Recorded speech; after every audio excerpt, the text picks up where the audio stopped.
Good afternoon, ladies and gentlemen. It is Thursday.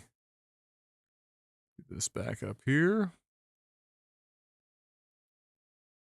And that up there. Thursday, December the 5th, 2024. It's another Technical Alpha podcast. Glad you could join us today. Get switched over there. There we go. Beautiful. Magnificent. Yeah, it's another Technical Alpha podcast. Got a great show lined up for you as always. Although I will say, it will be shorter. There's not that much news. So this is going to be a compact cast. And so if you are in traffic, going to work. Oh, is this all fucked for some reason? Please use.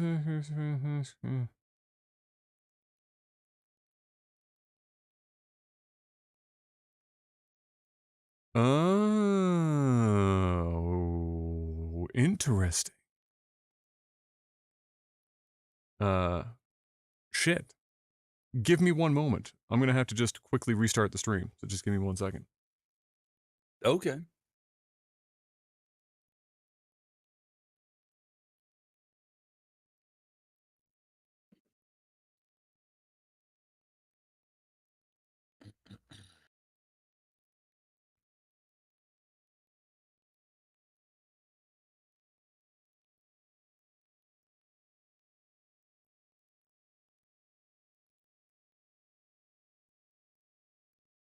Okay. Maybe? Yes. I believe we're good. I believe we're back. Okay. We're back. We're back? Okay. Sorry. Not entirely sure how, but keyframes got changed, and YouTube was like, bruh, you're not allowed that many keyframes. Calm down. Simmer down. So I just had to quickly reboot that shit. My apologies, everyone. But yes, Technical Alpha podcast.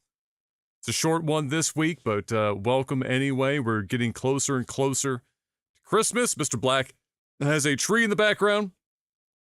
And I do. What appears to be lights only at the very bottom currently. Bro, it's something. What? That tree is something. Is that a tree that was like pre-lit? Like it's already got like all the lights on it, or did you put those on? It does. No, it's pre-lit, but they're not all connecting well. I tried to set it up here this morning, and I just didn't have enough time. So I'm gonna have this all fixed tomorrow, hopefully. If not, I'm gonna have to go buy another tree because this one is fucked. Yeah, that's unfortunate. Mom and Dad actually take this hood off. It's freaking hot in here. Close my window for the first time in a hot minute because yesterday was actually freezing cold and now I'm too hot. The fucking Goldilocks over here. Yeah,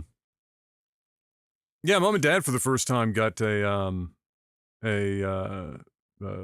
fake tree for this year instead of going real tree. Part of it was because of the renovations they did upstairs and changed the layout of the living room, and then their space they spend most of their time in downstairs. Now there's really not that much room for like a full-size legit real Christmas tree. And so they've bit the bullet and went with fake, which, you know, Mom is in shambles over that because Mom is a real tree person. She doesn't know what to do with herself. So other than that, we will have a real tree here because I would rather sell furniture than have a fake tree in this house, at least for now. Maybe in the future I'll change my mind, but for now, we got a fake tree. I can't. I need to we smell did it. we well we got there are like scents and stuff that you have, and it's like a scented tree, so like you can still smell it, but like it's Nice. definitely not the same. No, no. No, it's not the same, bro. If we have lots of room for it here. We just have to shift a couple of things. We move a small chair and we just push the TV stand down like 6 or 8 inches, and then we've got enough room for a full like 7-foot Christmas tree in the room. And we don't have we use a heat pump, so we don't have a baseboard heater we need to worry about or anything. So it's like an easy spot to throw a tree. And thanks to M's wanting that patio door, which is massive, when the time comes to take the tree out of the house, I've got like a fucking transport truck door sized fucking opening that I can take the tree out the back. So it's not like when we were at mom and dad's, we took the tree out through the back door onto the deck. The sliding glass door was only like 30 inches or 32 inches across, and so you take it out the back, and because the tree at that point is dry as like hell, there's no flexibility left and all the needles are falling off. By the time you're dragging it through the small door, it's just scraping 95% of every needle off the fucking tree trying to get out of the house. Yeah, we don't have to contend with that here, thankfully. So I'll look forward to getting my real tree. Blessed. It will be a damp tree, given the weather today, if we get it tomorrow, which was our original plan. Because it is raining up a fucking literal storm out there right now. I don't know what it's like out your way, but we've got... Yeah, I mean, it's better than snow, bro. Let's not even complain. Let's just not even complain. Do not have to shovel this. Yeah. Shit, let it rain all winter. I don't give a fuck. If I don't see any snow Can we at least agree that, like, Christmas Day... Little bit. Give me none. Listen, if I had to choose between no snow at all... right? Or regular, like just snow throughout the season, but we're going to get some snow for Christmas. I ain't getting no snow for Christmas. I hate snow. I hate it, bro. Okay. That's fair. I hate it. I don't need a lot of snow on Christmas. I would just prefer, if I had 2 inches of snow, which is enough that I go outside and it takes me literally less than 7 minutes to shovel the driveway with 2 inches of snow. It's just like push the shit off the side, you're done. If I get that, that's enough to cover the grass, to put some on the trees. That's all I'm looking for. I don't want to look outside and feel like I'm in fucking Florida on Christmas. But I'm not going to have much choice the way that it goes, the way that it's going right now the last couple of years anyway. But we'll see. I mean, Ontario got shit on. Did you see that? Like a ton of snow went through spots in Ontario here this week. So yeah, I saw it. It's the jet stream is protecting our buttholes so far, but eventually it'll make its way over here. It's just a good old matter of time. Regardless, before we move on to the scant news this week, Mr. Black, most important question of the week, how's your week? Better than last week. I had COVID all last week. True. So an improvement just by default. Yeah. So we've been popping negative from that since like Saturday. So yeah, I finally got to leave the house and fucking hit the gym. Just got some normalcy going in. Took a couple of days off streaming.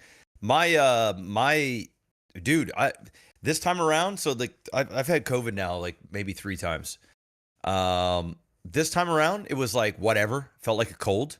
But man, after like even after we were popping negative and like we were starting to start to feel better, bruh, everybody in this house was drained. I mean, like I went to the gym. I went to the gym in the morning and I'm like, oh yeah, I'm fine.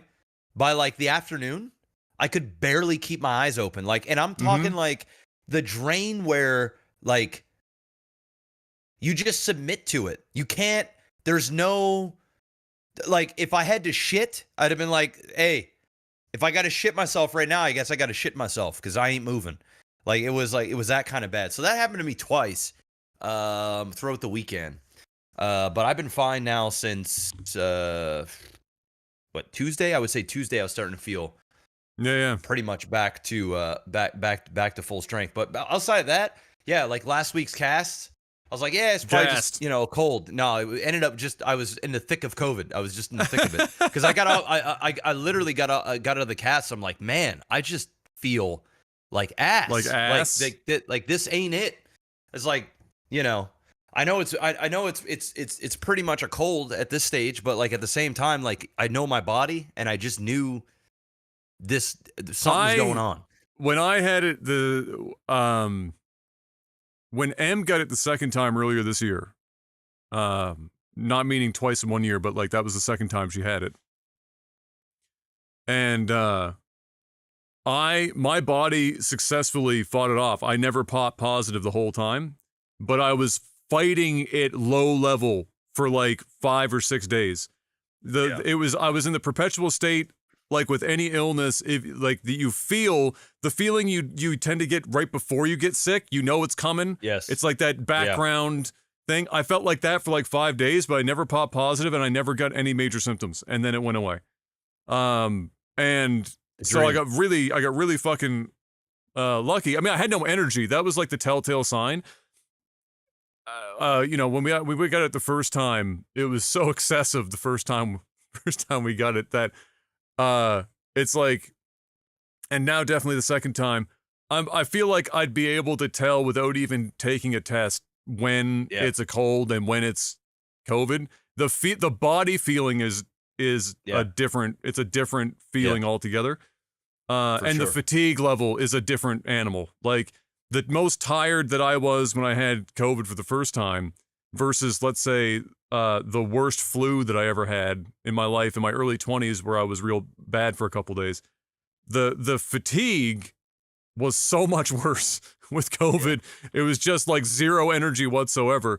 But my energy wasn't my eye, like some people described it as like they couldn't even keep their eyes open.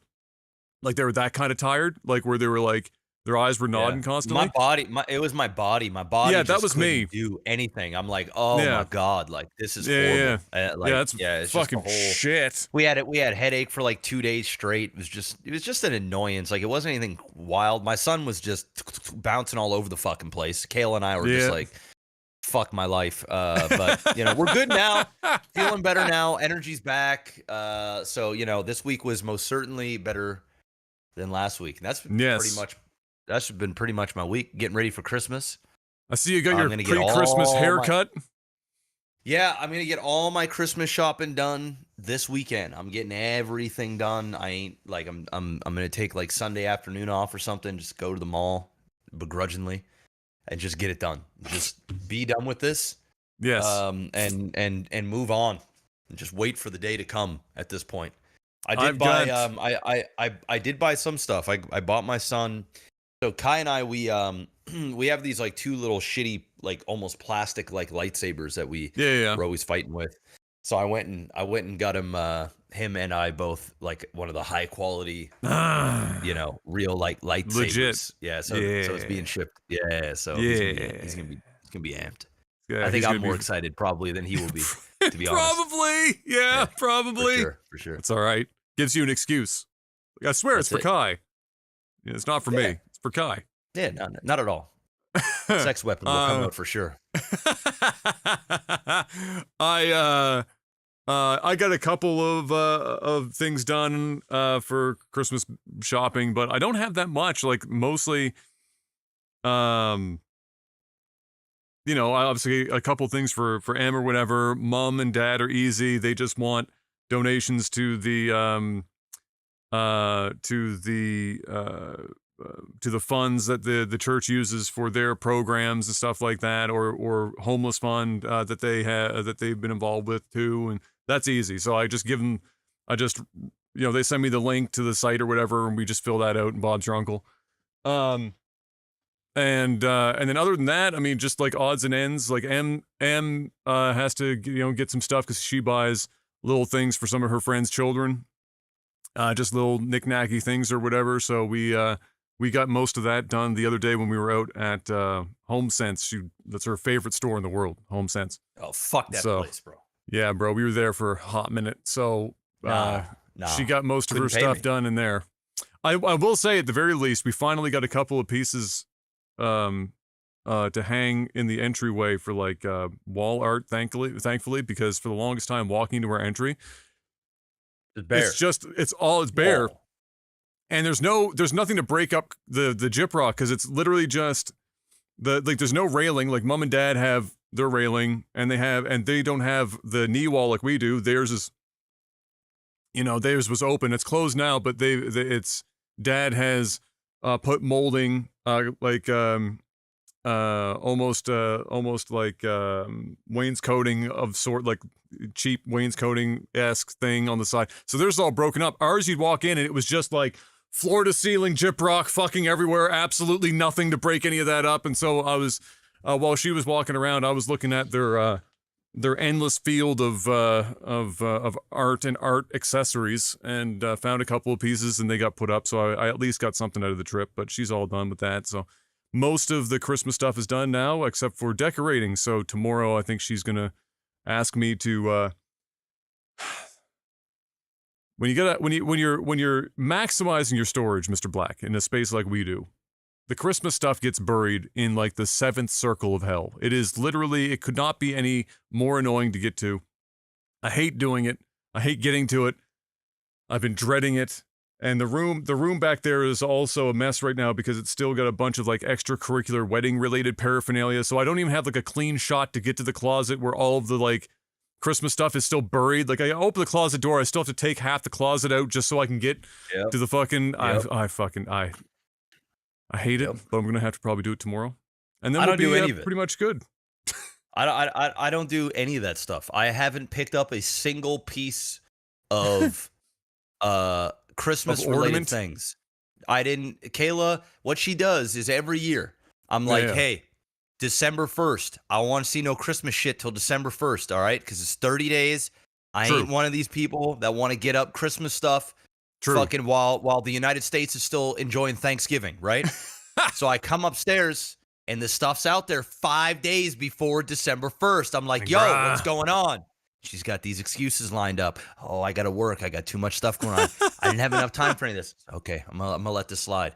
But I don't want the tree up here. Oh, yeah, no, not the tree, just the other stuff. Less than 24 hours later, I come upstairs. That tree's set up. Tree's set up. I mean, the only thing we're fucking missing now are Christmas music. Bro. When I was passed out, she come down here. Bless her. She tries to set up the Christmas tree for me. And it's busted. That thing is fucked. Oh yeah, it's fucked. But you know what? Now it's December. I'm not. I can't bitch. It's that time of year. I have to accept it. So it's true. But I get called the Grinch around here. They call me the Grinch. They call me the Grinch. That's because you want to wait until December 1st to start decorating? Well, I think what it is I'm not a very festive guy. Okay. I get festive like leading up to Christmas. So we're talking like Boxing Day or like Christmas, the eve of Christmas Eve, Christmas Boxing Day. Yes. That's where it's like I'm a Super Saiyan. I have to power up, for 20 something episodes, and in this case 20 something days. And then I unleash my love for Christmas in like a 3 to 4 day period.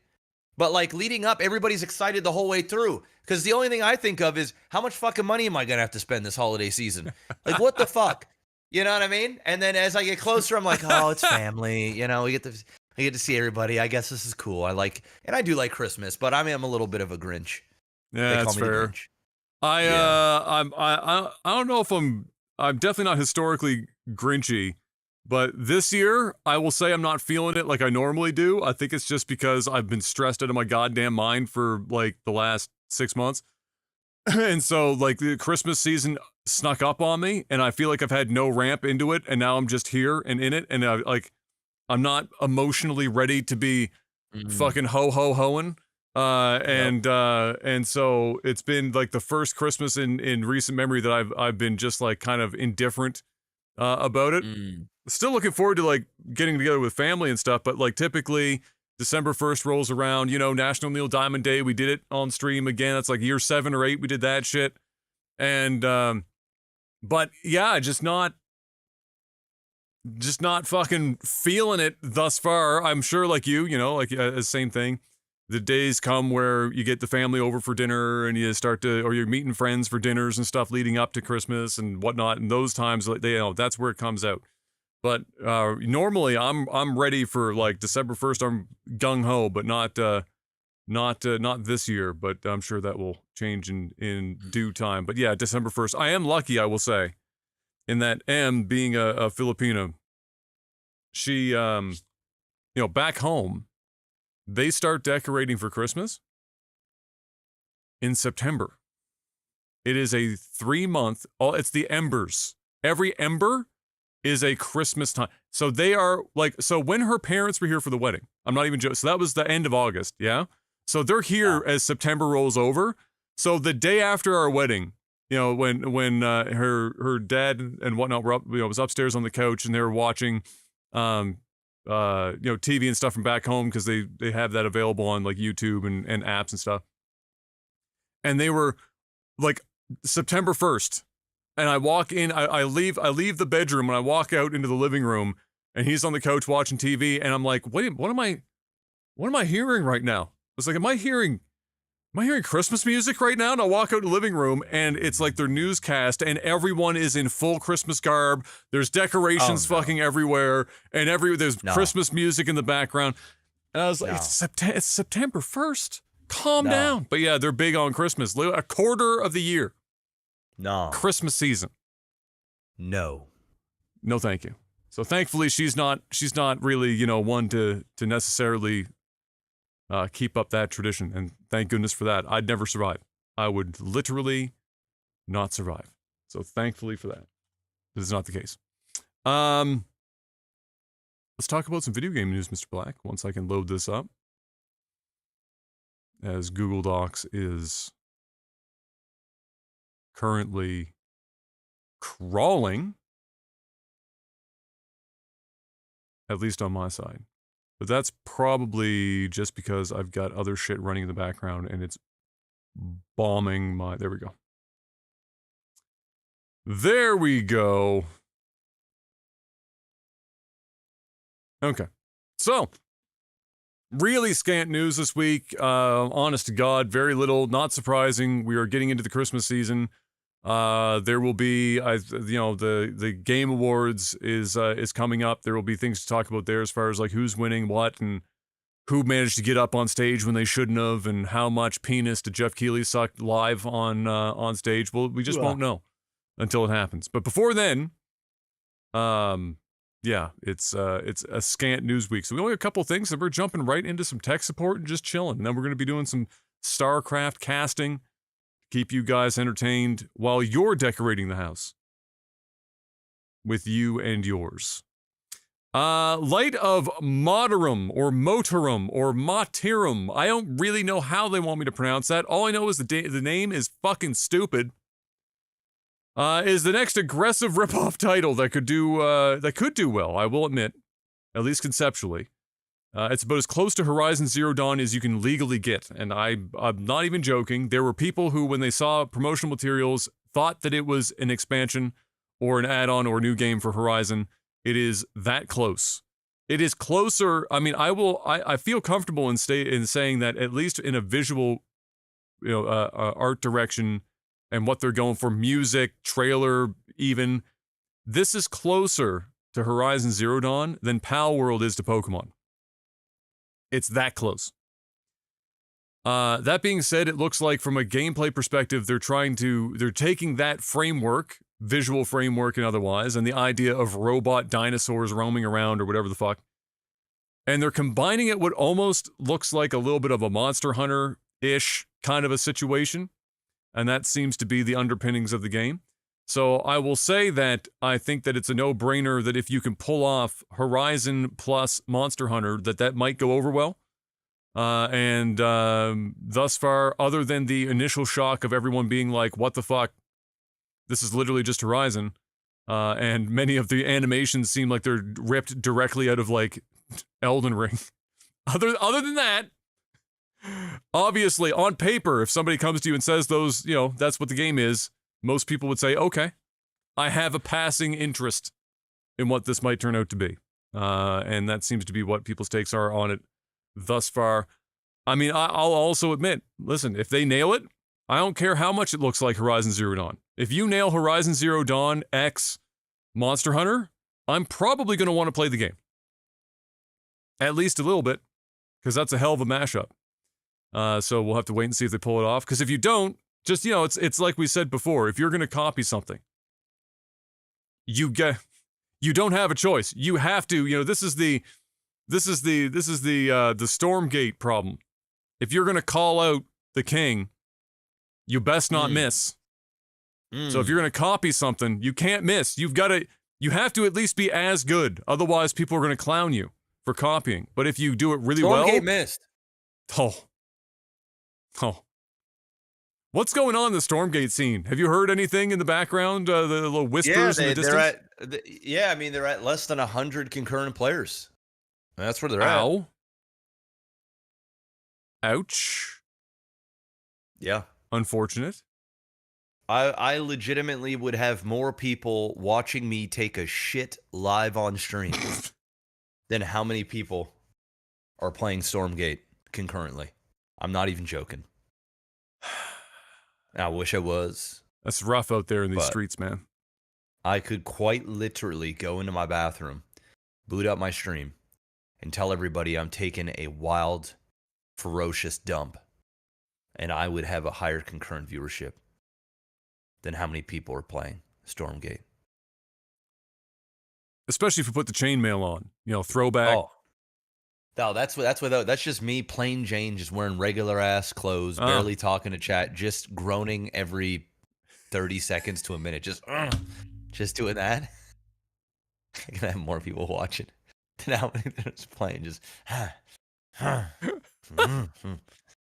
just hear the original, or just the occasional bloop. The occasional plop. That's all you hear. Just a plop. Yeah, down bad, man. Down bad. Yeah, they are down bad. It's tough. It's tough. Well, Blizzard related. Remember when I said that you could always get Warcraft 1 and 2 titles on GOG or whatever if you didn't like the latest remastered Flash ass looking shit that they just came out with? We talked about last week. Well, apparently not for long. Oh. Because apparently Blizzard has hit them up and said, yeah, so we've got these now, and so it's time to retire those. And so they are going to have to take down the OGs that are currently being sold there on December 13th. So if you want them, and you don't already have them, now would be the time to pick those up. And you'll at least be able to enjoy them offline, I would imagine, for their campaigns. But yeah, Blizzard looked at their versions and said, you know what? Yeah, these are the definitive versions of Warcraft 1 and 2. These are them. And so they're not allowed anywhere else. I think that's pretty fucking stupid. I think that Blizzard themselves should be still permanently offering, and maybe they are and I'm unaware of them, but I think you should always provide the originals. I don't think it's hurting anyone to provide the originals. So why you would get rid of them? I couldn't fucking come up with a good reason. But here we are. And just seems to be par for the course for modern day Blizzard. I'm going to keep it a buck. It just seems to be par for the course. They're dead, bro. They're dead. Weird, fucking dumb ass decisions consistently. Yeah, they're in the weeds. Speaking of dead, Ubisoft. Super dead. Like, walking corpse, dead. Bro. Walking corpse right now. Ubisoft has discontinued the hopeful FPS title X Defiant. That is being shuttered. That was announced, I believe, yesterday.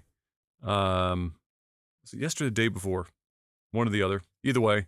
You know, X Defiant was supposed to be the Call of Duty killer. That was a dumb thing to say. Lots of people have tried saying that. Don't. Just make a good game. And pray that enough people give a fuck to keep it afloat. That's pretty much all you need to do. Especially in the FPS space. That's, like, there's so many of them. Just make a fucking incredible video game and let it do its own talking. Don't say, oh, it's the Call of Duty killer or some shit. It's almost never going to go well.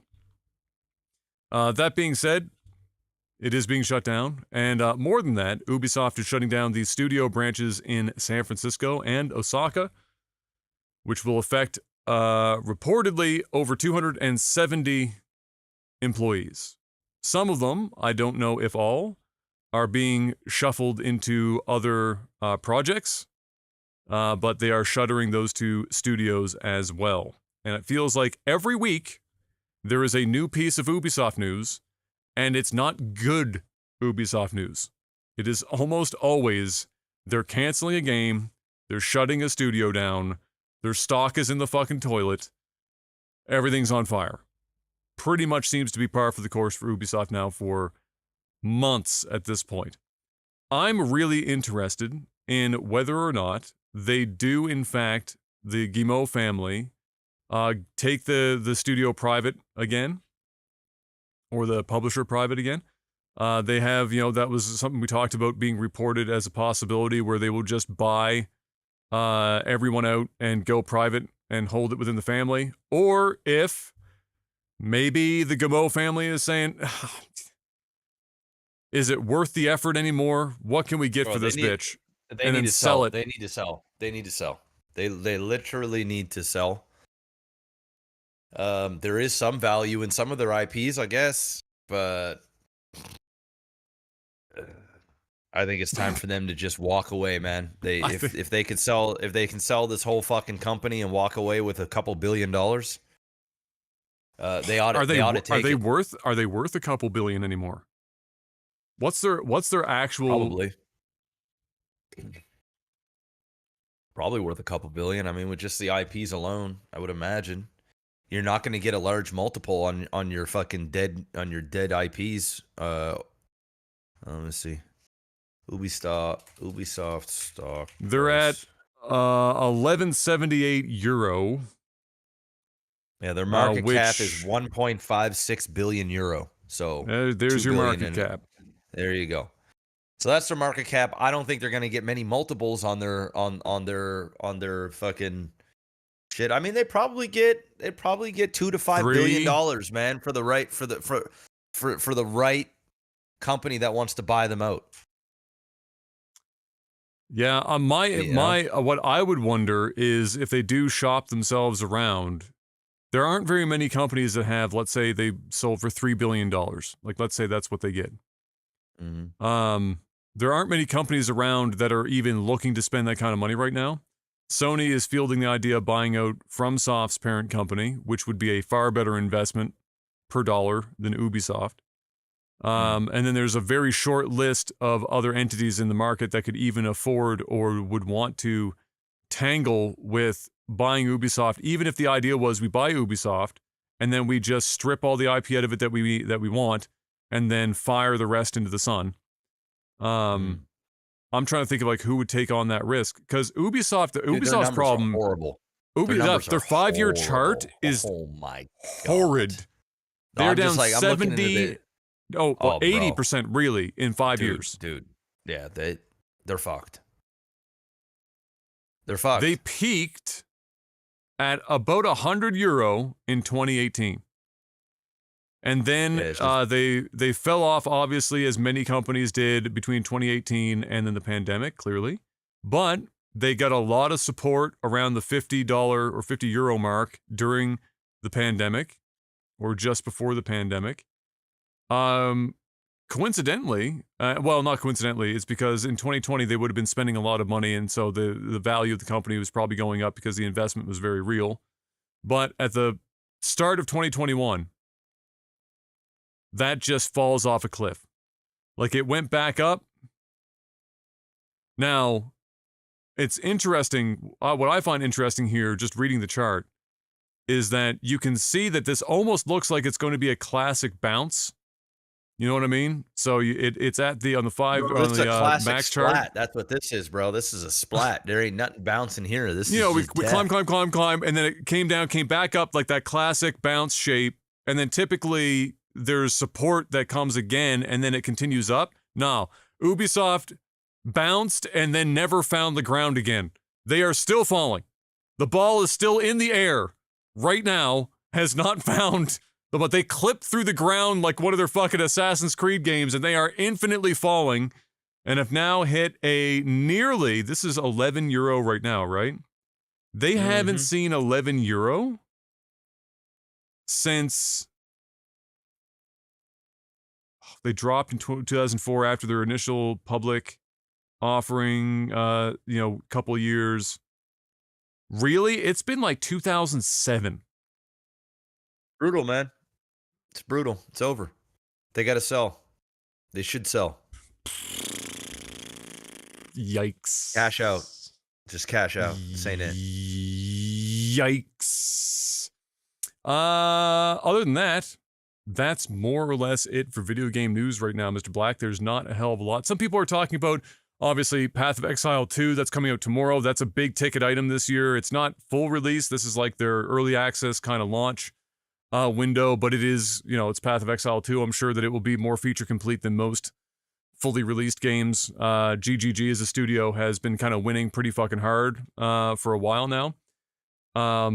Minimal drama. Their community is real fucking weird, bro. They don't even want review copies to go out because they're afraid that the people getting review copies are going to find things out before the rest of the community. They want everyone to start at the same time, as if that's fucking a possibility in this market. But nevertheless, I'm sure it's going to go over well. I'm going to say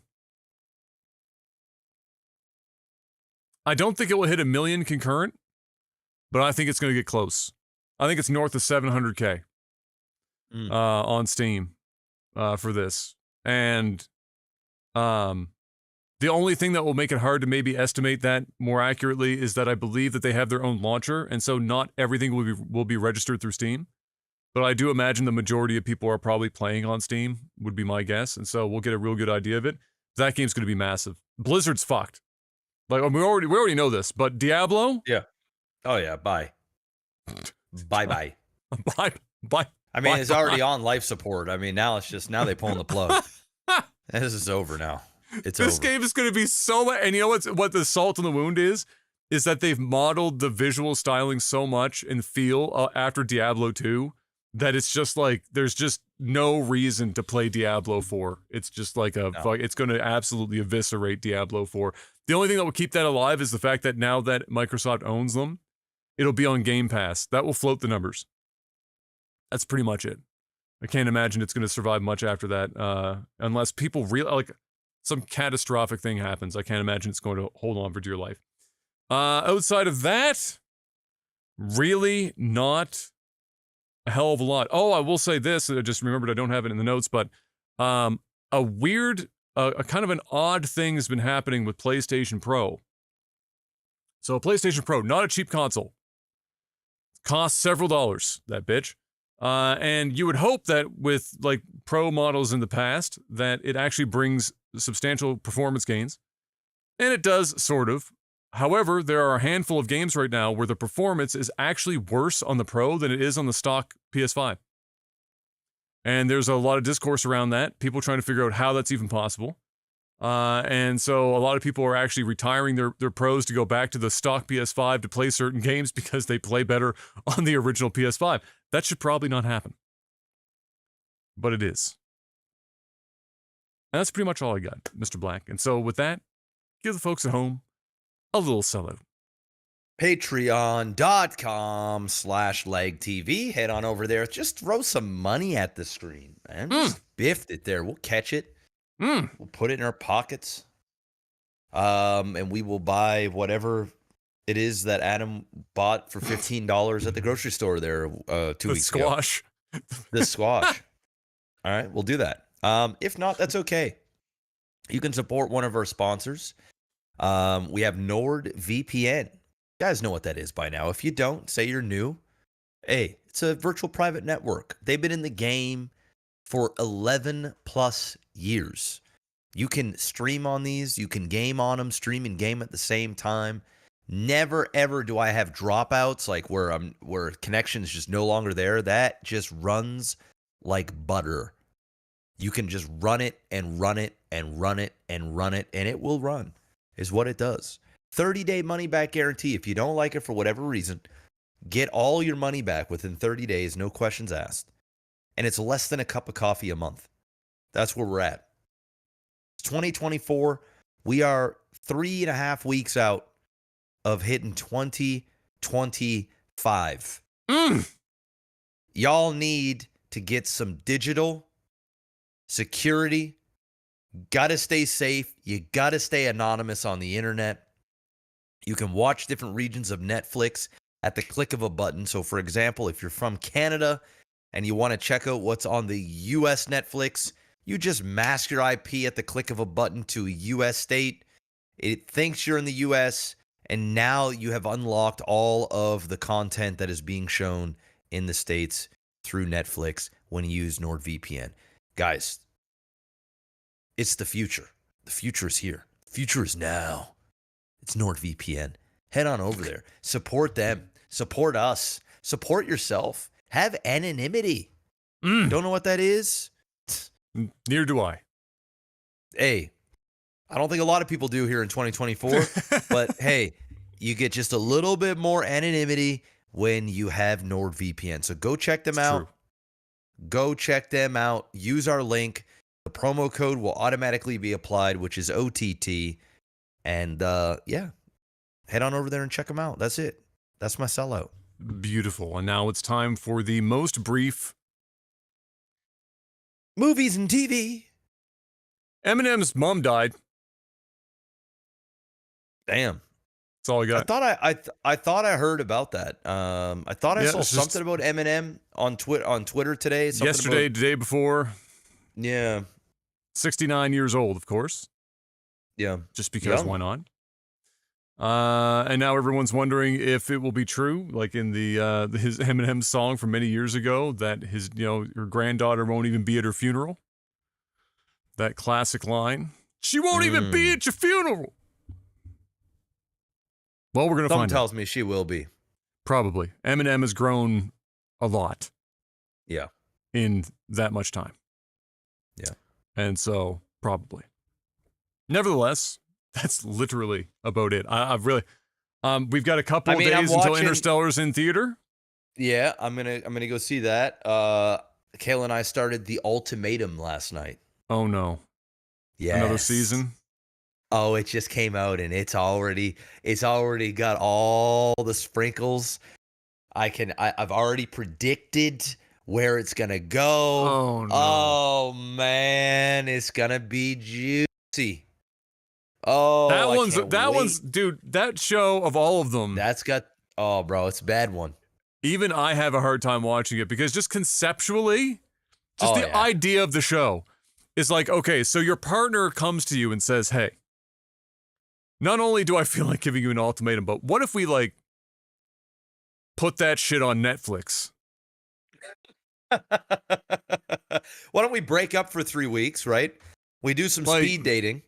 We choose who we're most attracted to or who we have the most connection with, and then we go live with them for 3 weeks, and we just see what happens.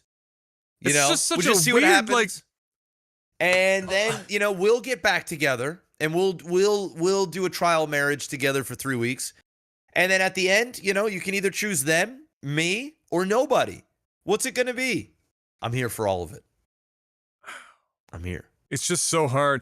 Like, it's all reality TV, of course, but like, it's Love is Blind is more easily believable on average.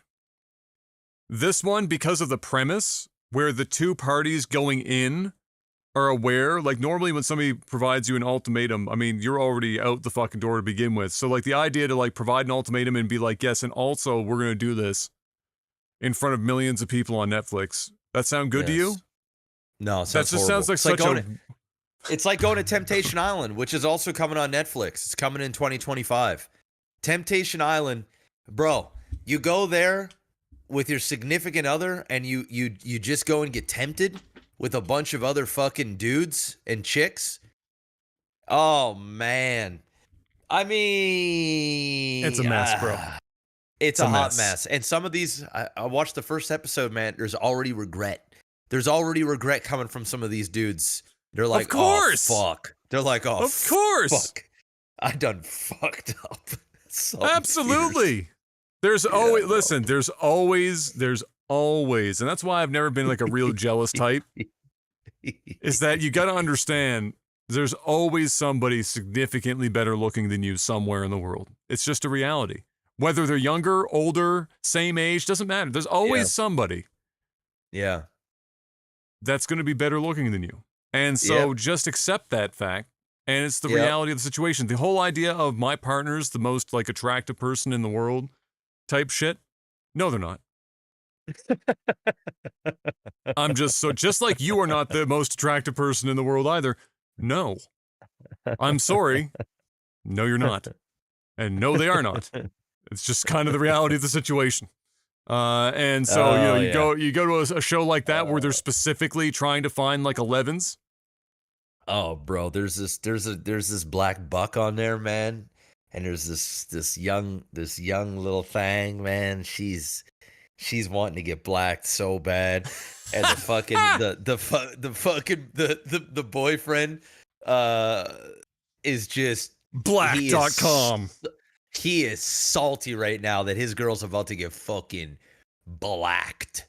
And I mean, this guy's got bigger tits than she does, man. Oh, this dude is bro. You know, this is like one of those guys that like 80% of their life is just the gym.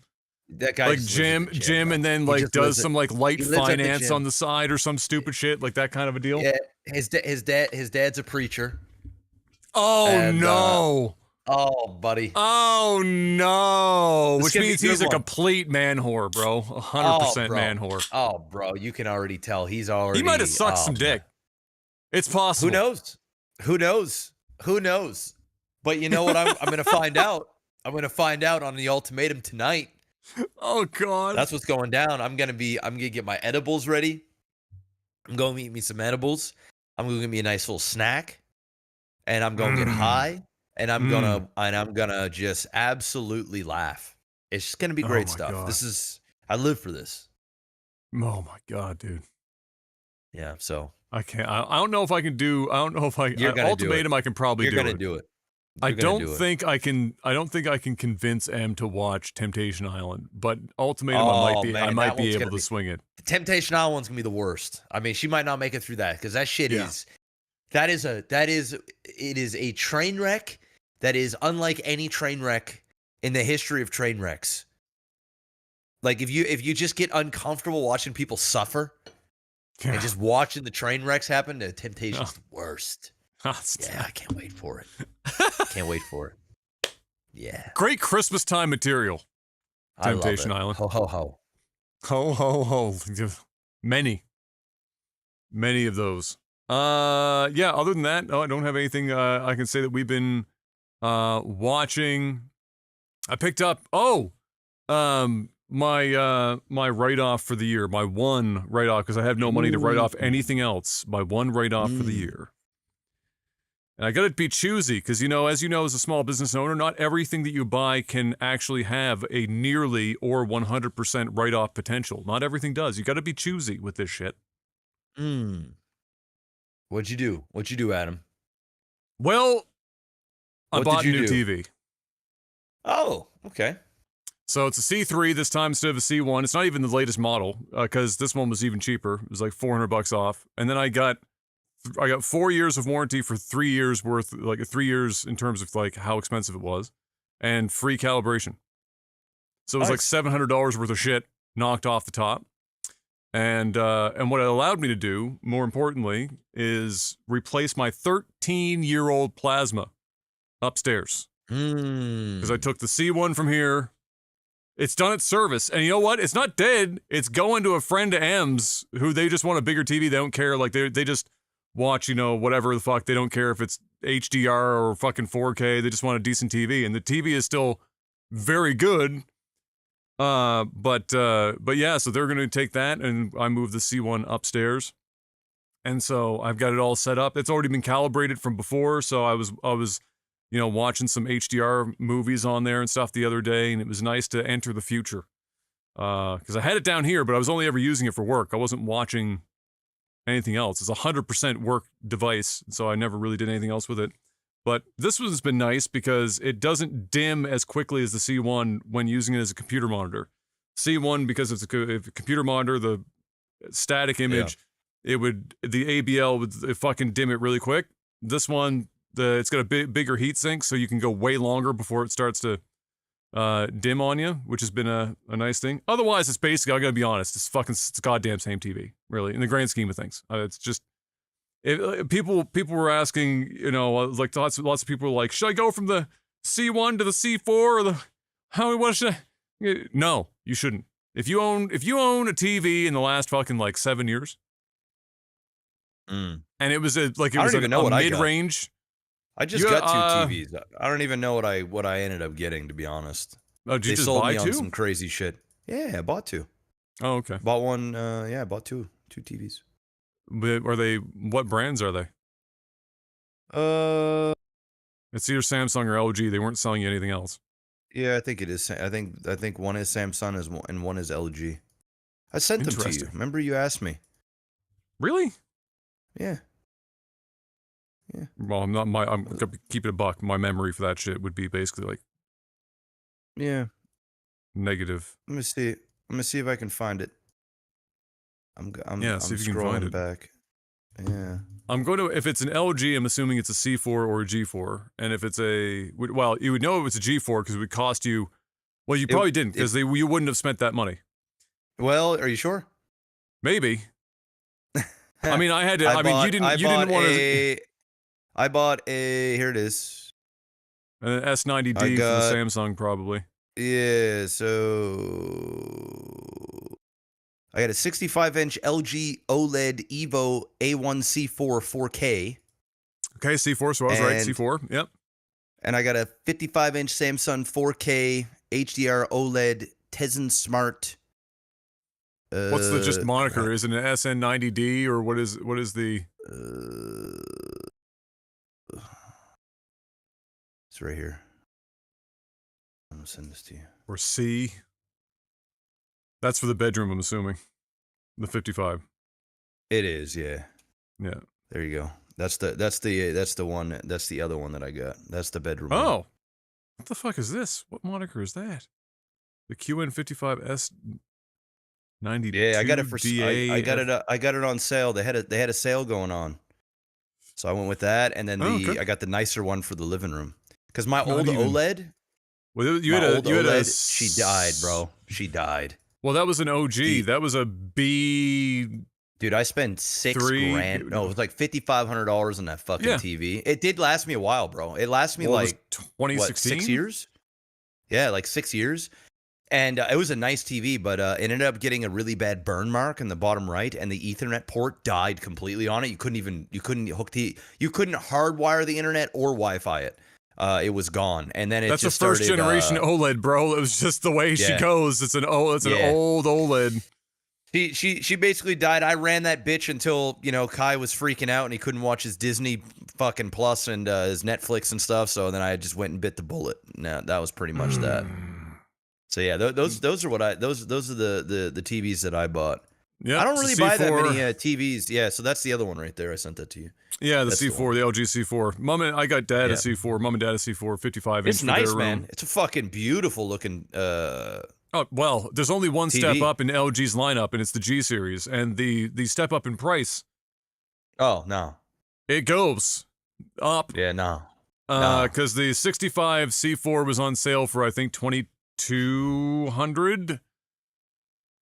Or 2,300 on Black Friday, and damn, that's actually a good deal. I paid like 27 for mine, I think. Well, how big it was? 65 or 77? 65. Okay. And then the G4 is more like $3,000 or more, over $3,000. Oh, okay. On sale. Yeah, no. Now the G4 is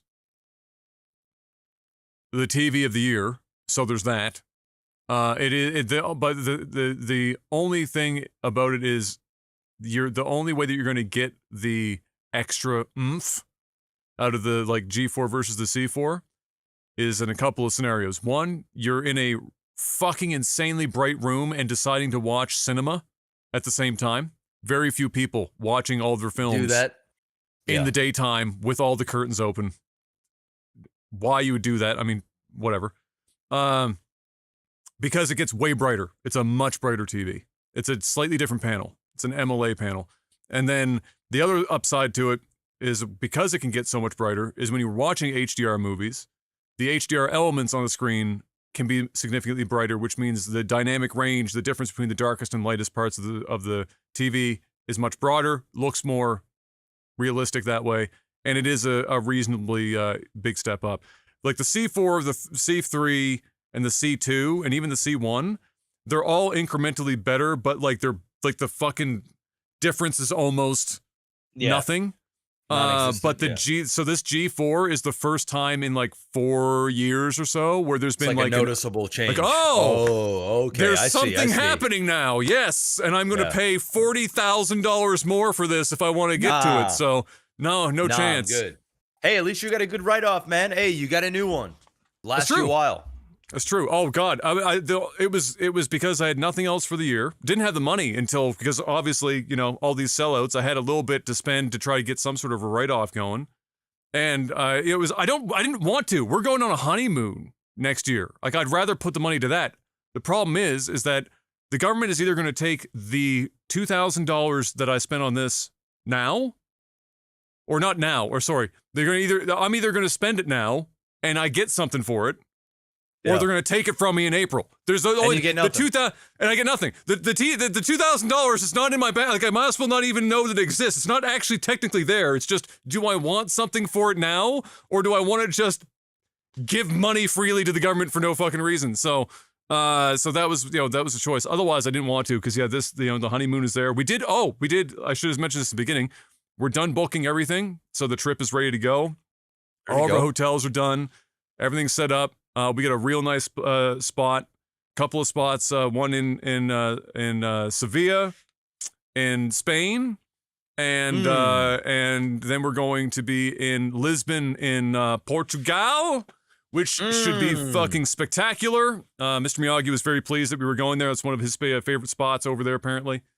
Lots of beautiful stuff, and we got very lucky. Obviously Black Friday deals applied to hotels and stuff too on many places. So we got some decent deals, and got a good spot, and in close to the center of Lisbon. So we'll be able to walk most of the places we want to go, and we're also really close to like public transport. So Em's very excited about it.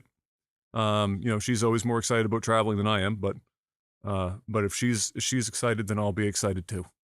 There you go. There you go. That's it. And with that being said, I guess it's time to head on over and have a little bit of the old tech support. Mr. Black, hit me up with that jingle. Tech support. And in true Patreon style, on their app, it refuses to update any of the comments until I literally back out of the app and refresh it and bring it back up. You ever just wonder where the money goes? And some, they take like a lot off the top, and then they update this app like once every 3 months for some reason, and it never gets better. It's always worse. Like they've managed to find ways to make it worse every fucking time they redo this app. Patreon.com/LikeTV if you want to financially support the podcast and the StarCraft content. As well. It's just an alternate method. You can super chat on YouTube. You can hit us up on Patreon. Subscribe on technicalalpha's Twitch. All sorts of ways you can do it, but this is a good one because for typically $10 or more a month, you get a couple of or $5, I should say, more a month. You get a couple of perks. Chiefly, you get to ask us questions on a post I put up before the podcast each week called Tech Support, and then we give you the answers that we've got in the time that we have. Let's see what we got this week. Dr. Samurai said we finally got around to watching Temptation Island. Coincidence? I think not. Ooh. And man, that host is so much better than Nick Lachey. Jeff, do you agree? Marky Mark. Yes. I love Mark. Fuck. I mean, to be fair, Nick Lachey is a pretty low bar. You know what's his name? This guy's name's Mark. His name's Mark Wahlberg. It's not Mark Wahlberg, but it's the other Mark Wahlberg. And he's fantastic. He thinks he's like a psychiatrist at the same time. And what he does, he always asks them questions to like just fuel their fucking rage. And he's always got these like zingers. Like he gets real deep. and he's got these new teeth. Oh man, it's fantastic stuff. I love how you ended that whole pitch with, and he's got new teeth. Like that He's got them was- new teeth, man. So Everybody he got that watches it knows what's the up. veneers. He's got veneers. He got Is the what veneers. you're telling me. He got the veneers going, man. He got the veneers. Can I keep going. it a buck? I think veneers look fucking goddamn terrible. I think some of them look good, but like the ones that the majority of people go with, they just look so generic. They look like that it dentures. They look like dentures. But there are like some more realistic looking veneers that actually look really nice, but it's I rare just to see prefer them. if people just corrected their natural fucking teeth. It's like I don't understand why everyone's got to have these piano key. They want that look. They want that look. Well, they also want that Ozempic look. Fucking zombies out there in these streets. Oof. I ain't feeling that. That one's tough. That one's a tough one. I should have said in movies and TV. Have you seen? Because my timeline was never-ending quote retweets of the Wicked press tour and watching Ariana and then the co-star that I can't remember her name right now, black actress. Have you seen any of that? I've watched like part of one interview that I saw on Twitter because somebody was memeing on them, bro. Ariana Grande's voice just goes right through my whole being, and then just right out the other side, like a bag of smashed assholes. I mean, it's brutal. It seems so fake, and just like it just annoys the shit out of me. I gotta honestly, I have to say that I feel a little bit bad for both of them because it genuinely looks like I'm watching two people that need significant therapy doing like therapy between themselves, but in a public forum in this press tour. And it's the strangest, off-putting, like, gives me just awkward vibe thing I've ever seen. It was the strangest. Somebody put it well where they said this is like if Saturday Night Live did a skit on like over the top Hollywood behavior. It's that this is kind of what the skit would look like. It's killed parody at this point. Also, I gotta say, I mean, and now with Ariana, I'm not sure what the history of her co-star is, and I cannot remember her name for the life of me. But Ariana, she had no chance anyway. She was a Nickelodeon kid with that fucking wackadoodle weirdo that was like, had her doing all sorts of weird shit at a young age. She was fucked in the head from the start. There was no hope. There was no hope for her at all, and I think it's shown in her music, and in these interviews and stuff. But yeah, it's fucking brutal. Also, I'm a little bit concerned for both of them on their weight. Because holy shit, dude, did you see how thin they are? That's not like, oh, I'm really into yoga and I eat like, I just eat really clean. That's like, no, you are malnourished. Ariana Grande has been looking anorexic as fuck for a while anyway. So, I mean, it just doesn't look healthy. Like sometimes she looks fantastic. Like it's like, oh, okay, yeah, she's glowing. She got something going. And then other times this year I'm like, whoa. Like, you know what I mean? Well, she's thin to begin with. I wonder if she's also she's really Ozempic, petite. like Ozempic on top of that. I have no idea, That would be bro. Can you imagine Ariana Grande on Ozempic, bro? That shit, she'd evaporate. She'd turn sideways and disappear. I wish them all the best, man. It ain't my cup of tea. It's not really my type of movie. It's not really my shit. I hope they're struggling or getting all the all the help that's what I'm need. saying. Both of them clearly need some help. Yeah, bro. I mean, clearly. Hollywood is a crazy place, man. It's a crazy place. I mean, I can't talk. I mean, I'd probably be a hot mess too. Oh, 100%. I'd be fucked out of my tree. Or I'd be a pariah almost immediately because I wouldn't be able to toe the line. One or the other. I'd either be on hard drugs or towing or I'd be thrown out. I'd probably be on hard drugs. Yeah. Yeah. And I don't even have an addictive personality, but I still feel like Hollywood would be able to pull that out of me somehow. Oh, yeah. Somehow. Zonix, hey guys, I switched to iPhone from Android during Black Friday. I'm finding the typing atrocious on the iPhone, but I'm slowly learning, bro. Whenever I have to use M's iPhone, I die a little on the inside. But it's all what you're used to, too, right? Because, like, M can type at literally 4,000 words a minute on that iPhone. I go in there and I look like my dad with 2-finger typing on a keyboard. Shit is fucking brutal. Said, Jeff, what is one thing you hate about iPhones? Adam, what is one thing that you love about them? Oh, that's interesting because he knows that you're an iPhone user and I'm not. All right, so what's one thing that you hate about iPhones?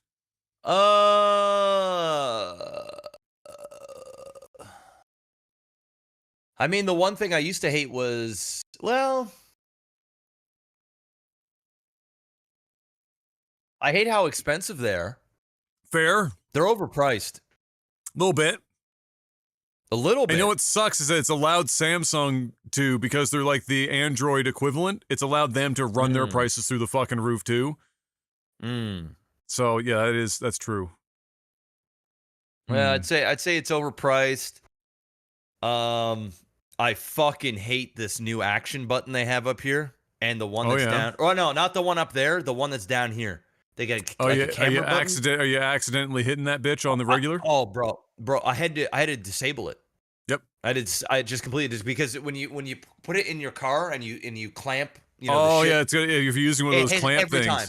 Hits it every time, and there is a pressure thing where you can change the sensitivity. But no matter what sensitivity you put on there, that shit's getting hit all the time. So that shit I deleted. This one I actually like up top because I can just hold it and it'll turn it from like silent to not silent instead of like clicking over a button. Yeah. But outside of that, there's a lot of bullshit with these fucking phones. I'm not gonna lie to you, but they're just so convenient, man. Well, it's what you're used to too. Like it'd be so hard for you to switch. M has wanted to switch, but she's for the same reason. She's been iPhone for so long that she can't. It's tough. And then on top of that, because like her family, like she sends her old phones home frequently to like update her family's phones, and they're all using they're all using Apple related messaging and stuff frequently. Yeah. Although they're not using iMessenger that much, I will say she probably could use almost anything, but it does mean that they're all in the same thing, which does help. But she wanted, like, we went and updated our phones because I had just finished paying off my S22 Ultra and hers was paid off. She had her iPhone was 2 or 3 years old. That was paid off. And they had Black Friday day, sales were fucking nuts.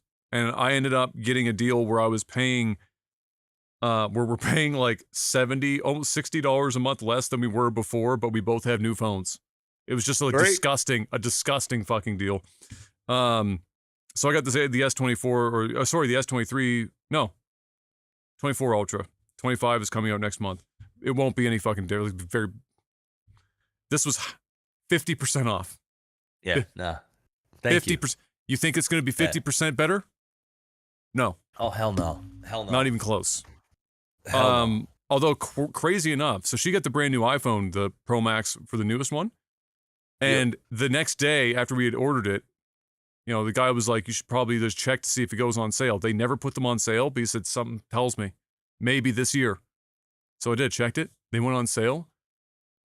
It was also nearly 50% off. The brand new had just gotten stock like that week iPhone, like 40-something% off. And so she's paying $21 a month for a brand new Pro Max. Okay. $21 a month. I said, word? Put it on my tab. Yeah, I got this one, honey. I got this. I got this one. Yeah. So, but yeah, she did. She was interested in Samsung. She really does like these phones, but yeah, she's just so used to the iPhone stuff. But it's true. I will say this. So so the question for me was, what do I love about them? I love that it's a double-edged sword because they abuse this capability a bit, but I love that they make their own hardware and software, because what it means is that they can make them work together seamlessly. On Android side, it's a bunch of different OEMs and they're all using, like, they're pulling from the it's kind of like a PC at home. Everyone's experience is different because everyone's got different parts. and the software will run a little bit differently on everyone's computer because the parts are different, and the software is not always necessarily bespoke to the hardware in your machine. You get a console, the software in the machine, the OS in the machine is bespoke for the hardware that they chose to put in it, and so there's these huge gains that can be made because of that, like from a performance perspective. So iPhone users get to reap those benefits, and it can often just mean very powerful devices, great battery life, very speedy for a long period of time. So that's kind of what I like about iPhones, and that's just kind of the nature of the beast because they make everything themselves, and you can't do that on Android side just by the fact that it's open source. But yeah, that keyboard, fuck me, I feel you, bro. I can't. That keyboard's fucking ass. You have to like, I don't know if there's an option on Apple at all to like include more characters or alt characters so you don't have to press a key to like flip the screen. Yeah, it's brutal. To put a comma, I gotta be on a different page for a comma. What are we doing? Come on, Adam. We don't do punctuation, bro. iPhone users ain't using no punctuation. We can run on sentences, man. Fuck. That's fair. Like on mine, for example, one of my favorite things is that I can, on mine, I can set it up so that just like a keyboard, like your numbers on your keyboard have like exclamation point for 1, at on 2, pound sign on 3, etc. The whole keyboard has the most frequently used like secondary symbols, and if I hold it for 0.2 seconds, it will use the symbol instead of the letter. So my typing speed and all of the stuff that I can do is like 1,000 times, especially doing emojis and shit. Like everything is so much faster. I don't have to switch screens constantly. And whenever I go to M's, I'm just like, it's brutal. It's fucking awful. Let's see. Roran asks, what is your favorite thing about your streaming careers and your least favorite thing about your streaming career? My favorite thing about my streaming career and my least favorite thing. My least favorite thing is probably how many unhealthy amount of hours you need to put into it in order to be successful and to actually do this as a career. It's always been my biggest gripe. It's very, very difficult for streamers to stream 30, 40 hours a week and make a good living. Like they exist, but they typically exist off the back of being extremely unhealthy for many years. And getting their big break and holding it. Correct. Yeah. And there still needs to be a level of consistency, and there still needs to be probably the odd week where you're doing, you're just taking advantage of certain seasons. But yeah, it's definitely my least favorite part of the job.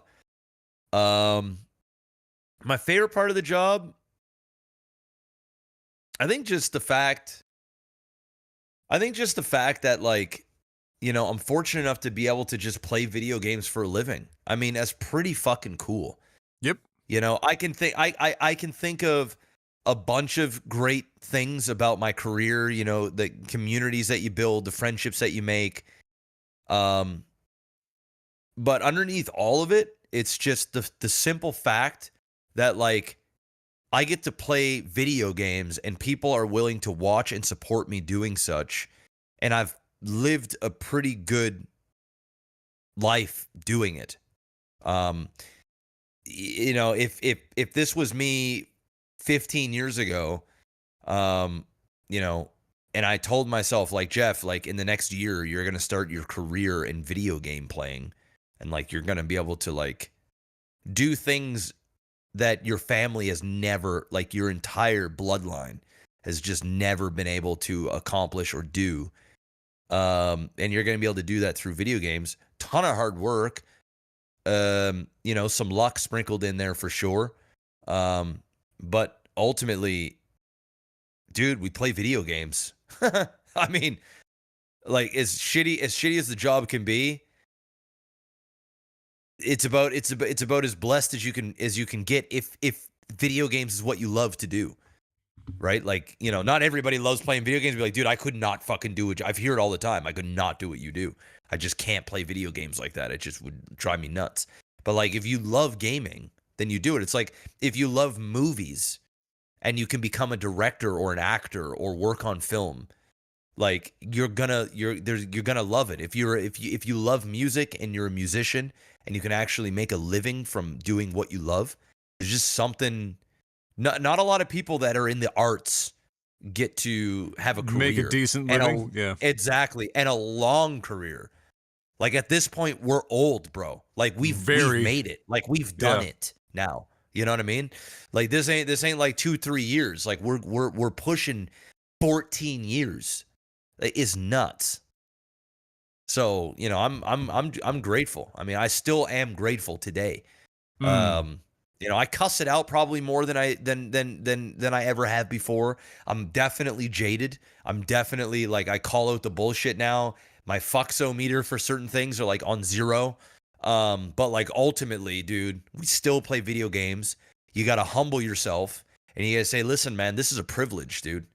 And if I didn't have this, you know, I might be okay for 6 months to a year, but I would inevitably miss it. yeah, Or at least the option to do it. I would miss. Yeah. I would regret leaving it. Yeah, yeah, for sure. That's kind of where I have the same general opinions. I mean, like the best part about it, like you said, I mean, you're playing video games. Largely, you're playing video games for a living, and or just making content in general for a living. Mhm. You know, that's it's hard to beat. It's hard to beat that, even when it is, you know, long hours. It's still hard to beat that. You're ultimately still your own boss. Mhm. And that comes with a lot of its own benefits in and of itself. The you know, the worst part that I've always said about it is that it's very hard to play games recreationally anymore, because I always consider, you know, in my back of my mind is just stream the game. Why are you playing it without streaming it? And it just dramatically 13, 14 years of this has dramatically altered how I interface with games in general, like how I enjoy, what I enjoy about games, the types of games that I enjoy and whatnot have all been shifted dramatically because I've been streaming them and having to, during different seasons of my content creation life, take on different games and different ways of interfacing with them over time. So that's changed it. And so I don't know on the backside of this what the fuck playing video games is even going to look like. That's probably the worst part about it for me. And I agree that I too would probably be okay for a period of time, you know, stepping away and not even doing this as a hobby. But it would be real weird. It would start to get weird. I'd get antsy after a while for sure. It'd be a challenge to not occasionally pop the stream on. And I think the only thing that would really allow me to separate myself entirely would be the day that I go live and nobody shows up. It'd make it easier for sure. Like if I go live and any number of people show up, small or otherwise, and we're chilling and people are having a good time, it's going to be hard for me to stop, even if it's a small number. But like the day that I go live and literally nobody shows up, I'm packing her in. That's it. Because I only do it because I get to share my experiences and stuff with a group of people. You know, it's like I make YouTube videos only when I feel like it, because I want something, I want to share something, and I'm interested in what other people feel about, you know, said thing, or I want to create something and have people also enjoy the things that I create. That's the only reason I do it. I've never done this as like a self-serving situation, because I never became a millionaire off of this shit, clearly. So like, I'm not doing it because I make buckets of money. I do it because I enjoy it, and it's mostly because of the interaction with the community. If it wasn't there, I have literally no reason to continue. So the day that happened, that's when you hang the boots up. It's all over. But it would still feel weird. It would be very odd, and it would take a lot of adjustment for sure to do it, because it's just like it. Like when you're a streamer, I don't know if you're still like this too, but when I'm doing literally anything else, it's hard to not just be like constantly thinking about what am I going to do on the next stream? What's the story of this next stream going to be? What are we going to do for content, coming up here? What's this? It's just always on my mind.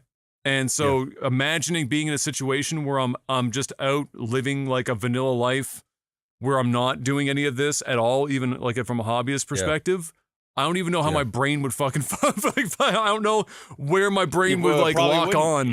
It probably, I mean, it would take time, but like I think ultimately we're in a position where, if we ultimately do decide that like we don't want to do this on a full-time capacity, I think we have such a good community that we could show up once or twice a week and still have that scratch that itch and then just continue on with our life, and it would probably feel a little bit more balanced.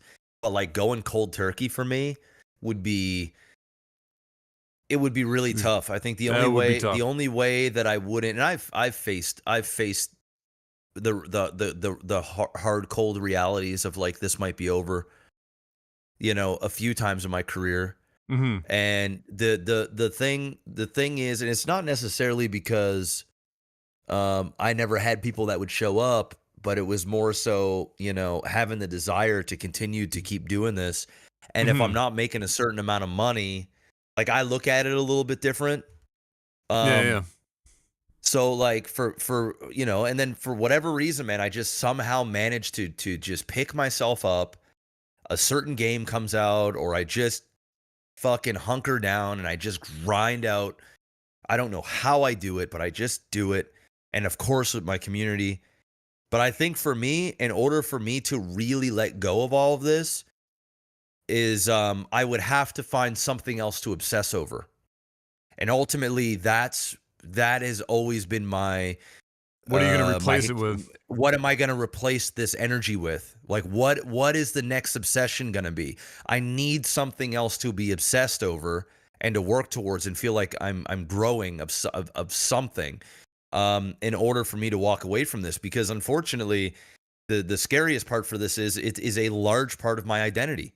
It's who I am. It's been almost half our lives. I haven't really had any other regular adult like jobs outside of serving chicken and working at a theater. And like we're talking like in my early 20s, like 20 years old, 21 years old. And this is it. This is what I'm known for. This is what acquaintances in my life know me for. This is like, obviously my family knows me for something different, but even that is tied to this. A lot of the friends that I've made over the years and the ones that I continue to speak with, they know me through this. This is how I know myself. This is what I know I'm good at. This is what I know, how I can provide for my family, and I've got this. But like when it comes to something else, it's like, dude, who am I? Where is this? What is life like without this? That's the scary part for me. I know I'll be fine. I put myself in a position now in life where it's like, it'll be scary, but like, it's not like I'm gonna be on the street. But I think a lot of it for me is mental. It's just, it's the psychology of it. And that part is hard to walk away from. It's like a lot of these professional sports players and shit, like they don't know when to hang it up. You know what I mean? Like the UFC fighters, they know they're past their prime. They know they have no business going out there fighting a young buck in their prime when they're 42 years old and their last 3 fights have been KOs and they've been starched out, but they're addicted to it. They're addicted to that feeling of walking out and hearing the crowd. They're addicted to the chance. They're addicted to the what if, this is the one, that it's very similar like that for me in this industry. It's like I'm addicted to parts of it that fuel me. Call it ego, call it, I don't necessarily call it ego. I don't think I'm better than anybody else. I'm not that type of guy, but it's self-serving something in me. It's weird. And I think what it is like, I do have an addictive personality. I've always been like that. And it's like, I would absolutely need something else to obsess over just to get my mind off of what I'm no longer doing so that I can focus that energy on something else. I think the moment I find that, then I'll be more open to just letting some of this go. But until then, I got them golden handcuffs, man. I'm here for now. I'm here for now. It is what it is. It's true. It's true. It's tough. It's weird. It is. I've when people have asked me similar stuff before, I've used that analogy. It's like a fighter or somebody that not. I don't think I used fighter specifically, but just somebody who is like, let's say, an athlete or something, and they've been doing it for so long, and their identity is tied to this sport. And being doing the sport and being pretty decent at it is like their identity. And it's just kind of what naturally, it's not necessarily a healthy thing to have that, but it's just kind of naturally what happens when you do something predominantly most of your days for the most of your life. That does become part of your personality. It's impossible to avoid that situation. It's the same with even it's just easy for people to envision athletes because you can say that staying beyond their prime, but this happens with everything. Law enforcement agents. Yep. Who were policemen for so long. You get them out of the game. They're never, you can't take the cop out of the guy. Firefighters, doctors, teachers. I mean, you name it. It's very difficult. You do something long enough as a career, it does become part of your personality. Your life is tied to it so intrinsically that it becomes very difficult to pivot away from it. And you do typically need something to replace that. To be able to really fully separate yourself from it. But it's true until I turn the stream on and nobody shows up, I'll be doing it as a hobby and because it's just a good time. You get to just, it's another way of being able to do what you love and sharing it with other people. And what the fuck would you want to pass that up for if you don't have to? Exactly. I'm with you on that. Josh Kim, what's your strat to winning Mr. Beast's last one to leave the circle? Who the $1 million last one to leave the circle wins $1 million. My strategy is don't do anything with Mr. Beast. Bro, I'm gonna keep it a buck. If I'm in one of those competitions and they're like, "Yo, man, if you jump out right now, you're getting 10 grand." I'm gone. See ya. Yeah, I'm one of those dudes. Yeah, I'm cheap. Nah, bro. Give me that guaranteed money. I'm getting the fuck out of here. Straight up. I mean, I'll tell you one thing. I won't be standing in the circle for very fucking long. My ass will be laying down on the ground or seated as soon as humanly possible. And moving as little as humanly possible. Because that will be the one thing that fucks you up the fastest. But it's a stupid idea. I gotta be honest, not a big Mr. Beast fan. Couldn't care less about Mr. Beast if I tried. Never enjoyed his content.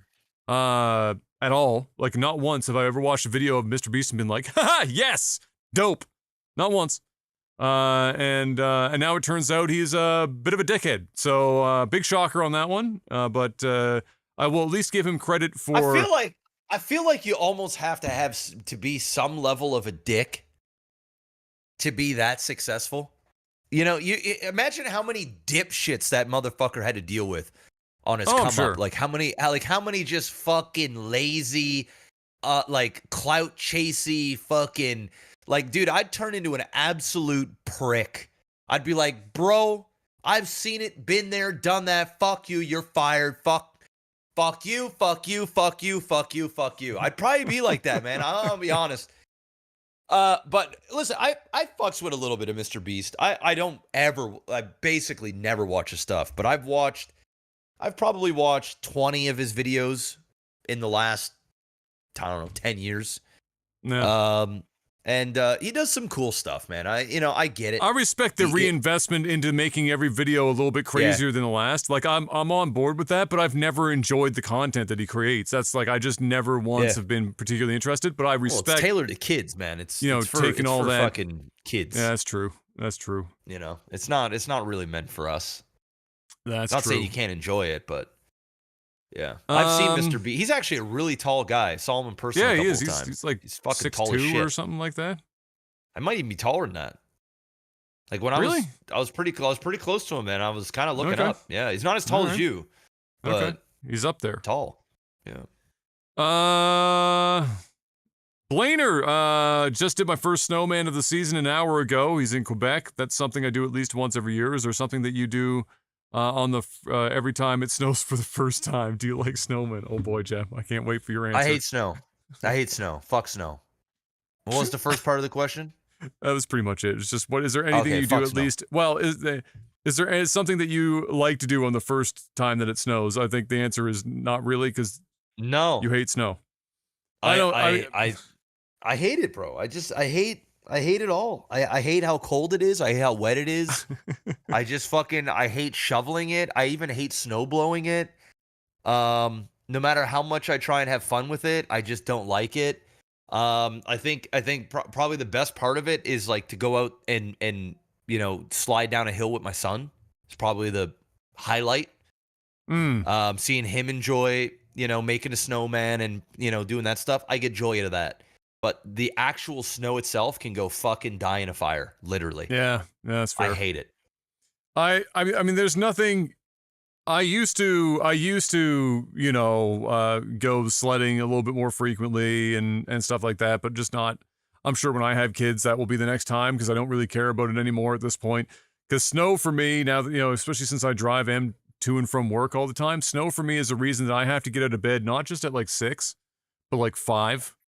Yeah. So that I can go shovel possibly upwards of 3 feet of snow in my driveway, so that I can then drive through the 7th circle of hell to get Em to the hospital so that she can take care of people. That's kind of what snow represents to me now. It's no longer waking up and looking outside and being like, dope, and then going back. No, that ain't it. No, that ain't it. That ain't it. The days of us being able to just wake up, sit in the house, and just play games all day and say, "Oh, it's snowing outside." Who gives a fuck? Them days are over. We got responsibilities. We got families and shit. Yeah. And then I got to fucking worry too. I got my son and wife out there driving in the snow, and I'm like fucking nervous all the time. I just hate it. I just hate it so much. Thank God Kayla hates going anywhere where there's snow. I'm like, yes, be afraid. Please be afraid. And I just don't, like, I can drive in the snow, no problem. I have no fear of it. I don't care. I hate the cold and I hate the snow. If I ain't got to go anywhere, I ain't going to go. I'm not going. I don't care. I'm not going. Fuck that. With how many people that are new to the city here this year? Oh, if we get a bad winter, most of these people have no idea what snow even fucking remotely represents when driving on it. They're fucked. Yeah, and they're fucked. I am not scared for myself. I am scared for everyone else on the road that I have to possibly try to contend with, who has never driven in snow in their life. And I'm talking like, this will be the equivalent of like, in Texas when they get like the random 2 centimeters of snow and there's a trillion accidents and everyone's fucked. There's like 68 car pileups and there's just like people are screaming and crying in the streets. It's just like a complete fucking like dystopian nightmare over 2 centimeters of snow. Like, that's the kind of people who are here now. Yeah. They don't know and they aren't prepared. No. And it's going to be a fucking gong show if we get a bad snowy winter. Just brutal. Just pray we don't. Pray we don't, bro. Just pray we don't. We're fucked if we are. We're fucked. Let's see. Ace High said, or asks, would you rather be a great singer, actor, or athlete? He said, think about like below GOAT level. So not the greatest of all time. Just if you're a boxer, not the next Muhammad Ali, maybe like a Floyd Mayweather, that kind of great. I'm going with what was it? Actor, singer, or athlete? Yeah. Definitely not athlete, because I think it would torment the fuck out of me that I was extremely great at something, but I still wasn't the best. And I think if you're an athlete, you're going to be so competitive that, like, when it comes to stuff like that, there's first and second. You know what I mean? If you ain't first, you're second. So I'm not going with athlete, although, from like a health standpoint and stuff like that, it probably the most appealing. Actor-wise, I just think Hollywood's a fucking weirdo-ville. There's a lot of fucking weird shit that goes on there. I don't feel like being a slave to a bunch of fucking crazy leftist woke fucking weirdos in Hollywood. Sorry if I triggered anybody, but that's just what it is. Fuck that. I'm 100% going with musician. A lot of fucking weirdos in there, but at least that, I can go ahead and do my thing. Like, I can sing, I can fucking probably have some hits, live an okay life. Probably probably wouldn't really enjoy the lifestyle as much as some of the other ones, but if I had to choose, that's just it. I'd want no part of Hollywood, and then I would want no part of being second place as an athlete. Can I just say something because I'm your boy? Yeah, go for Can I it. just be blunt with you for a second? Yeah, Hollywood's a weird place, bro. You're not gonna. I'm not trying to convince you about that. Okay. But if I hear you say one more goddamn time, I'm sorry if I triggered you, I'm gonna lose my goddamn mind. You're not. Well, you're not fucking Andrew Tate. I'm not triggering you. Shit. I'm not triggering you. No. I mean in general. I just nobody. But like, it's not. Nobody needs a disclaimer for somebody to say shit anymore. That's never been the case in the first place. The disclaimer of like, I'm sorry for trigger. Just say your piece, and if people are upsetty spaghetti about it, just leave it. I'm actually not that sorry. I'm actually not that sorry. I just say it as like a sarcastic, like, sorry I hurt your feelings. Like, just I'm leave actually it out. not sorry. Just leave it out. Okay. Especially if you're not sorry. Only say sorry if you're actually sorry. Then don't. I'm not actually definitely, sorry, because if I was sorry, I wouldn't say it all the time. Yeah. I still say it all the time. Yeah. Don't. Because not like that. It's just a waste of time. I'm not sorry. And I'm really not sorry. It sounds super stupid. Like, sorry if I triggered you, but it just sounds so stupid. So just say that it's crazy, because it is. Everyone knows Hollywood be fucking crazy. So is music. I mean, we're literally watching Diddy. And all his ties, which is not just music, but it's also movies. That shit is it's everywhere. Twined everywhere. It's everywhere. It's bad time. I agree. Singer. I mean, and like, but not even like, because I don't want to be part of like a weird fucking whatever. I just think being a great singer, it stays with you for most of your life. You can sing well into your old age. Everyone loves when somebody can sing. Nobody cares about the guy that shows up at the fucking at the Thanksgiving table and is like, back in my day, I used to be able to, and then insert sports related activity. Like, that's like whatever. But if you can sing, that shit carries forever.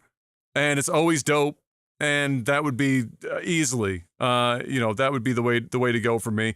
Actor, I just feel like being an actor is just. I honestly feel like it would suck. It just feels like it sucks. It just doesn't even look. I don't know appealing. why, like, because like you would think mid-range actor, mid-range singer suffers about the same, just like slightly different reasons, but for me in my mind it just feels like the singer's somehow just a little less shit. Yeah, because you ain't got to audition for a bunch of fucking movie roles and fucking. Yeah, you're just doing like your own thing, or literally blow some sort of fucking movie executive so that you can get into a fucking movie. Like, no, you don't need to get fucking absolutely reamed in the back office because you really want to fucking play a villain in a 19th installment of Fast and the Furious. Nah, bro, I'm good. Just give me a good ass singing voice. Let me go sing. Let me make a little living here. It said you're still damn good. You're not the best singer in the world. I mean, you don't need to be the best singer in the world. Probably the best singers in the world aren't even the most famous. You know what I mean? Or the most successful. Let's just keep it a reality. Yeah. Right? So, hey, I'll be the singer. And it's another weirdo industry. I'm not gonna lie, but at least you can be like independent if you want. Kind of make your own rules. And easier to be independent as a singer for sure. And even if it's not about money, like from a career perspective, just the ability. I would rather just the ability to sing than And like the other actor or athlete, I'd rather just have the ability to sing. In general, if I wasn't even making money. I mean, an athlete sounds pretty awesome. Like, an athlete sounds awesome, but like, if you ain't number one, I feel like that's mental torture. Honestly, can I say something a little bit though? Middle of the road athlete, I think, is the dream, because the pressure ain't there to be GOAT, but you still show up to your job and do it well. People respect you as a journeymen in basketball, for example, get a lot of respect. Like, they're but they're not the center of attention. They're not the one constantly getting and you're still getting paid like $20 million a year. Yeah. Hey, listen, I respect it. Hey, here's my argument. All right. You're making some good points here, but I got two rebuttals for you. All right. Okay. I got two rebuttals. All right. To peg this down, because you're making it seem really appealing right now. Number one. All right. For me personally, I mean, it's three now. First one is on me. I have too much of an ego, right? So I'm going to be too competitive. I'm going to look at my teammates or my opponents and I'm going to be like, what the fuck?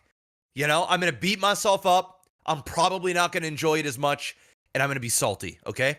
Fair. So there's that. But let's just get over that. Now, the number one thing is with an athlete, if you're middle of the road, so say you're on a basketball team, Yes. and say you're getting paid $1 million a year, okay? Which is good money. You're not the top, you're not the bottom. You're just kind of in the middle. You know, maybe at your peak years, you're making $3 to $5 million a year. You're making good money, right? But hey, you got a shelf life. We all know what happens with athletes, man. You know, Yes. you're only gonna be able to do this for so long. You can get injured. Something can happen. You know, shit can go bad real quick. Okay, so there's that. The other thing is what happens if, you know, you are not good with your money?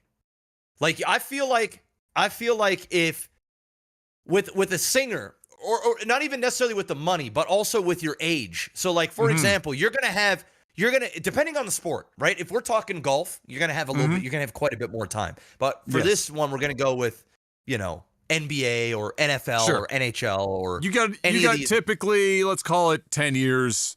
If you go longer than 10 years, which is more common now, but if you go longer than 10 years, you're doing well for yourself. So you got 10 years, right? Now, you and I, we just talked about what it's like to be a streamer and how weird it would be, at least for me, psychologically. This is what I do, right? So now you got to find that other obsession or you're fucked. Because like, especially as an athlete, where you're physically fucking, you're doing shit. I have the answer. With a singer, I have the answer. You can sing, you can sing forever. You know what I mean? That's what I'm saying. You can just that's go. why I'm going singer personally. Old, but you know what you do? With the fucking Christmas album. You golf. You're just not a pro golfer. Look at what every basketball player, Steph Curry, That's like hitting hole in ones and shit. Man just goes out and just owns it up. So yeah, That's you don't. And you know what? Somebody said in chat too about basketball, at least specifically, you don't run deep in the playoffs. You got the whole summer off. You're out golfing anyway. Hit me with some. Oh, you making some sense. You're making some sense. I'm still choosing singer because again, at the end of the day, I'd rather be able to sing into my my late twilight years as a skill. But I think if from a money perspective, I think middle of the road athlete is the dream, bro. I mean, there are people that would argue, just be a bench player. You get paid min contract. NBA is like over $1 million a year. That's the guy that never sees court time. That's the guy with like 7 seconds left on the clock in the game. Garbage time. They send you out. You tuck your jersey in for literally 7 seconds, and then you go home. $1 million a year. And you're still getting pussy. Yes, lots of it. Just buckets, and then people on Twitter will complain about it all being snow bunnies. Hey, leave them snow bunnies alone, man. Leave them snow bunnies alone. Leave them be. Hey. Yeah, like Giannis Antetokounmpo's brother, who like contractually he only signed up if his brother was also put on the team. He is literally like, I'm better than Thanasis Antetokounmpo. That man gets paid money just to show up and be Giannis's brother. It's the dream. It's the dream. But yeah, still singer. It's gotta be singer. All right, one more. We gotta go. Yeah, it's true. Yeah, it's true. We managed to make this longer than intentional.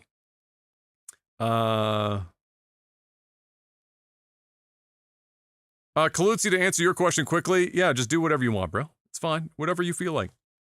We were just laughing about it. Kimmits asks, and this is related to the reported verbiage from the meeting between Trump and Trudeau here in the last week or so. She said, Kimmits, should we become the 51st state? Hell no. Hell to the no. Hell no. To the no.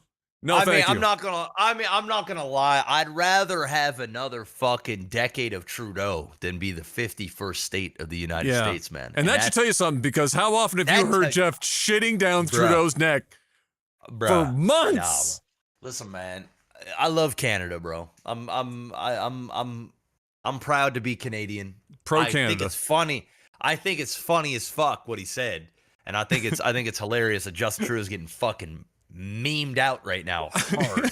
I mean, he is just getting fucking. Well, there's no reason to wrecked. take him seriously because he has no mandate. He's done in the he's next fucked. 9 months. Yeah. So he's who's like so there's fucked. no world leader has any reason to be that invested in whatever Trudeau is saying because he's going to be out in like he's gone. 6-9 months. So like they're like, Him what and the his whole fuck? party? Everybody's going, bro. There's gonna be like Shambles. 3 of them left. It's Like it gonna doesn't be matter anymore. So Yeah, bro. I mean, no, definitely not. No. But like I will say, I was so disappointed with Trudeau. Obviously, that was a given, but a lot of premiers and shit as well. When Trump threatened the 25% blanket tariffs against Canada after grouping Canada and Mexico into the same sentence with border security as if somehow they were comparable in any fucking universe. Jesus fucking Christ. It's the longest undefended border on earth, and like 20 kilo of drugs got across in a year? Are you serious? Do you know how insane that is? That's fucking bonkers. And so to be like, yeah, that's the same as our problems that we're having at the southern border is fucking wild. But anyway, I was disappointed in some of the premiers and obviously Trudeau, who were like immediately started not just if they were freaking out about it because if it was to happen, clearly it would be something to freak out about because it's like 40% of the economy just gets fucking shit down the drain immediately if that happens. But do it privately. Why in the fuck did they all come out publicly and start looking like a bunch of sissy fucks? There's no he's not gonna do it. He just wanted your reaction to feel good about himself. That's Trump. These are the people, by the way, that were in when Trump was last in. They should know the game. They know what's up, bro. They should know his game. He ain't gonna do 25% tariff. It would demolish his own economy. He can't. There's $800 billion in trade between Canada and the U.S. If he tariffed, and it was the same thing that happened when he did steel tariffs last time, and Canada just retaliated with the exact same tariffs the other direction. The steel industry wanted Trump's head on a spike after that one because they fucked the whole industry. Can you imagine if he blanketed 25%? It would be a meme. He would be thrown out of fucking office. So to think, and that's not to say, bro, the dumbest one. He got one of the reasons why people wanted him in was because of the energy sector and oil. That was one of the reasons why people wanted him in. Where does the U.S. get almost the majority of its fucking imports of oil? From fucking Canada. Which trading partner, by the way, has the ability to manufacture or do heavy crude that their entire country is incapable of doing and so relies entirely upon? Oh, right! Canada! It was never going to happen. So I'm not even upset that Trump said it. He was going to say some wild shit anyway. I'm upset that anyone up here that are leadership, especially since they were here the last time he was in, took it seriously enough to publicly no, they're freaking cry out about it and freak out about it. Now you look like a bunch of fucking sissy bitches. Like, get your shit together. Sissy bitches, bro. That's the What the fuck? They are a bunch of sissy bitches, bro. It's the Liberal Party. Oh my God! What are we talking about here? Got no fucking backbone at all. Crazy. Anyway, well, to be I fair, digress. even to be fair, even Polyev is saying, "Oh, we got to spend a bunch more money at the border," and all that. He's doing it too. Everyone. That's why I was disappointed. Not a single fucking person stood up and was like, "Guys, this is not going to. This isn't happening. He just wants you to. He just wants you to kiss the ring." I mean, to be fair, we should probably spend a little bit more money on our border. I mean, let's just call at the container pier. Yeah. Because we do like 1 in 100 fucking container searches, which is like mind-boggling.